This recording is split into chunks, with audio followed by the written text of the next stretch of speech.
വെള്ളത്താൽ ചുറ്റപ്പെട്ട് കിടക്കുന്ന ആലപ്പുഴ പെരുമ്പളം ദ്വീപിലേക്ക് ആദ്യ കെഎസ്ആർടിസി ബസ് എത്തി. ട്രയൽ റണ്ണിന്റെ ഭാഗമായിട്ടാണ് ഇന്നലെ ബസ് ഓടിച്ചത്. പെരുമ്പളം പാലത്തിന് നിർമ്മാണം പൂർത്തിയായതിനെ തുടർന്നാണ് ബസ് സർവീസ് ആരംഭിച്ചത്. വിശദാംശങ്ങളുമായി ഇപ്പോൾ ഷാജഹാൻ ചേരുകയാണ്. ഷാജഹാൻ, വളരെ വലിയ തരത്തിലുള്ള ഒരു സന്തോഷ നിമിഷം കൂടിയായിരുന്നു ഇന്നലെ നടന്നത്. ഏതാണ്ട് 100 കോടിയോളം രൂപയുടെ ചെലവിലാണ് ഈ പെരുമ്പളം പാലത്തിന്റെ നിർമ്മാണം. ആ പാലത്തിലൂടെയാണ് ഇപ്പോൾ കെഎസ്ആർടിസി ബസ് ഇന്നലെ അവിടേക്ക് എത്തിയത്, അല്ലേ? തീർച്ചയായിട്ടും സിദ്ധൂരി, പെരുമ്പളം ഗ്രാമവാസികൾക്ക് ഏറെ സന്തോഷം നൽകുന്ന ഒരു കാഴ്ചയാണ് ഇന്നലെ നമുക്ക് അവിടെ കാണാൻ സാധിച്ചത്. പെരുമ്പളം ദ്വീപ് നിവാസികൾ ഏതാണ്ട് അവർ വർഷങ്ങളായിട്ട് അവരുടെ കാത്തിരിപ്പായിരുന്നു തങ്ങളുടെ ദ്വീപിലേക്ക് ഒരു കെഎസ്ആർടിസി ബസ് എന്തെങ്കിലും എത്തുമോ എന്നുള്ളത്. പ്രധാനമായിട്ട് കാരണം ഏതാണ്ട് 6.5 കിലോമീറ്റർ നീളവും 2 കിലോമീറ്റർ വീതിയുമുള്ള ഒരു ദ്വീപാണിത്. കേരളത്തിലെ ഏറ്റവും വലിയ ദ്വീപ് പഞ്ചായത്താണ്. 13 വാർഡാണ് ഇതിലുള്ളത്. ഏതാണ്ട് 12,000-ലധികം ജനസംഖ്യ മാത്രമുണ്ട്. കാര്യം ഇന്നിപ്പോൾ നമ്മൾ കേരളത്തിൽ പരിശോധിച്ചു കഴിഞ്ഞാൽ ഇത്രയും കാലം പുറം ലോകവുമായിട്ട് ബന്ധമില്ലാതെ, അതായത് ഈ ജലഗതാഗതത്തെ മാത്രം ആശ്രയിച്ച് കഴിയുന്ന ഒരു ദ്വീപ്, ഇത്രയും വലിയൊരു ദ്വീപ് കേരളത്തിലുണ്ടോ എന്ന് സംശയമാണ്. ആ ദ്വീപ് നിവാസികൾക്ക് ഏതാണ്ട് 12,000-ഓളം വരുന്ന ദ്വീപ് നിവാസികൾക്ക് വേണ്ടിയിട്ടാണ് ഏതാണ്ട് 100 കോടി രൂപ മുടക്കി സർക്കാർ, അതാണ് നമ്മൾ അവിടെ കാണേണ്ടത്, 100 കോടി രൂപ മുടക്കി സർക്കാർ ഒരു പാലം പണിയുന്നത്. അതായത് 2014-ലാണ് പിണറായി സർക്കാർ അധികാരത്തിൽ വന്നതിന് ശേഷം അന്ന് ആലപ്പുഴ MP ആയിരുന്ന ആരിഫാണ് ഇത്തരം ഒരു നിർദ്ദേശം മുന്നോട്ട് വെച്ചത്. അതായത് തെരഞ്ഞെടുപ്പ് പ്രചരണവുമായി ബന്ധപ്പെട്ട് അദ്ദേഹം പെരുമ്പളം ദ്വീപിലെത്തിയതായിരുന്നു. അപ്പോൾ ആ പെരുമ്പളം ദ്വീപിലെ ഭരണയോഗത്തിനിടയിലാണ് ആരിഫ് ഇക്കാര്യം ശ്രദ്ധയിൽപ്പെട്ടത്. അദ്ദേഹം പറഞ്ഞു വന്നിട്ട് കാര്യങ്ങളുണ്ട്. പ്രധാനമായിട്ടും ഇവിടെ ഒരു അപകടമുണ്ടായാൽ, ഒരു അത്യാഹിതമുണ്ടായാൽ, അവിടെ ഇടജന്തുക്കളുള്ളതാണ്, പാമ്പ് കടിയേറ്റാൽ, അതല്ലെങ്കിൽ പ്രസവം ഉണ്ടായ, ഒരു അസുഖം വന്ന് നെഞ്ചുവേദന ഉണ്ടായാൽ രോഗികൾ കരയിലെത്തുമ്പോഴത്തേക്കും ഏതാണ്ട് ഒരു അരമണിക്കൂറിലധികം സമയം അങ്ങനെ തന്നെ നഷ്ടപ്പെടും, എത്ര വേഗത്തിലുള്ള ബോട്ടായാലും. അങ്ങനെ വരുമ്പോൾ പല ആളുകളും അങ്ങനെ മരണപ്പെടുന്ന ഒരു സാഹചര്യം ഉണ്ടായി. പ്രസവത്തിൽ പലരുടെയും ജീവൻ നഷ്ടപ്പെടുന്ന സാഹചര്യം ഉണ്ടായി. അപ്പോൾ അത്തരം പ്രശ്നങ്ങളൊക്കെ ചൂണ്ടിക്കാണിച്ചുകൊണ്ട് ആരിഫ് മുഖ്യമന്ത്രിയെ ശ്രദ്ധയിൽപ്പെടുത്തുകയും അപ്പോൾ തന്നെ മുഖ്യമന്ത്രി അതിന് ഉറപ്പ് നൽകുകയും ചെയ്തു പെരുമ്പളം ദ്വീപ് നിവാസികൾക്ക്. അങ്ങനെ 2019 അതിന്റെ നിർമ്മാണം തുടങ്ങുന്നു. ഇപ്പോൾ നിർമ്മാണം പൂർത്തീകരിച്ചു.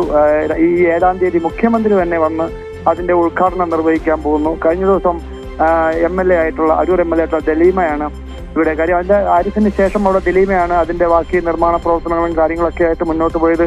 അരൂർ MLA ആയിട്ടുള്ള ദലീമ ജോജോ ആണ് ഇപ്പോൾ കഴിഞ്ഞ ദിവസം ഇതിന്റെ ആദ്യ ട്രയൽ റൺ KSRTC പുറത്തു നിന്നും KSRTC ഇനിയിപ്പോൾ ദ്വീപിൽ വന്ന് കറങ്ങി പോകുന്നു. കാര്യം ആദ്യമായിട്ടാണ് കേരളത്തിൽ ഈ ഒരു KSRTC ബസ് ഈ ദ്വീപിനുള്ളിലേക്ക് എത്തുന്നത്.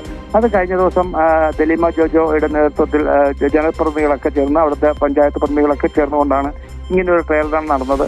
വളരെ മനോഹരമായ ഒരു കാഴ്ചയാണ് നമുക്ക് അവിടെ കാണാൻ സാധിച്ചത്. കാര്യം എന്ത് മനോഹരമായിട്ടാണ് ആ പാലം നിർമ്മിച്ചിരിക്കുന്നത്. ദേശീയ ജലപാതയാണ് താഴെ, അതിന്റെ മുകളിലൂടെയാണ് ഈ പാലം പോകുന്നത്. കേരളത്തിലെ ഏറ്റവും വലിയ കായലാണ് വേമ്പനാട് കായൽ. ഏതാണ്ട് 14 കിലോമീറ്റർ വരെ വീതിയുള്ള ഭാഗങ്ങൾ ഈ വേമ്പനാട് കായലിനുണ്ട്. ആ വേമ്പനാട് കായലിന് കുറുകെ ഏതാണ്ട് 1 കിലോമീറ്റർ അധികം നീളത്തിൽ ഏറ്റവും മനോഹരമായ രീതിയിൽ ഒരു പാലം നിർമ്മിച്ചിരിക്കുന്നു. ഊരാളുങ്കൽ ലേബർ സൊസൈറ്റിയാണ് ഇതിന്റെ നിർമ്മാണ ചുമതല. വളരെ പെട്ടെന്ന് തന്നെ, ഏതാണ്ട് എനിക്ക് തോന്നുന്നത് ഒരു 8 വർഷത്തിനുള്ളിൽ ഇതിന്റെ നിർമ്മാണം നടന്നു. ഇതിനകത്ത് നമുക്ക് എടുത്തു പറയേണ്ട ഒരു കാര്യമുണ്ട്. പിണറായി സർക്കാരിന്റെ തുടർഭരണം ഉണ്ടായിരുന്നില്ലെങ്കിൽ, നമുക്കറിയാം ഓരോ സർക്കാരും 5 വർഷം ഭരിക്കുമ്പോൾ അടുത്ത 5 വർഷം വരുന്ന സർക്കാരിന് അതിനോടൊരു പ്രതിബദ്ധത ഉണ്ടാവില്ല, അവരെ ചെയ്യാൻ കൂട്ടാക്കില്ല. അങ്ങനെ ഒട്ടനവധി സംഭവങ്ങൾ നമ്മുടെ നാട്ടിൽ നടന്നിട്ടുണ്ട്. പിണറായി സർക്കാരിന്റെ തുടർച്ച ഉണ്ടായിരുന്നില്ല എങ്കിൽ ഒരുപക്ഷെ ഈ പാലത്തിന്റെ നിർമ്മാണം പൂർത്തീകരിക്കുകയോ അല്ലെങ്കിൽ ജനങ്ങൾക്ക് ഇത് തുറന്നു കൊടുക്കാൻ സാധിക്കുന്ന ഒരു ഘട്ടം ഇപ്പോഴുണ്ടാകുമായിരുന്നില്ല. നേരത്തെ ഏതാണ്ട് എനിക്ക് തോന്നുന്നു 2006-ലെങ്ങാണ്ട് ഇവിടെ ഈ പെരുമ്പളം ദ്വീപിനെ കരയുമായി ബന്ധിപ്പിക്കാൻ ഒരു പാലത്തിന് ഏതാണ്ട് 10 കോടി രൂപ അനുവദിച്ചു. ഇബ്രാഹിം കുഞ്ഞായിരുന്നു മന്ത്രി. പക്ഷെ ആ ഫണ്ട് പിന്നീട് വകമാറ്റി ചെലവഴിച്ചതായിട്ടാണ് നമുക്ക് മനസ്സിലാക്കാൻ സാധിക്കുന്നത്.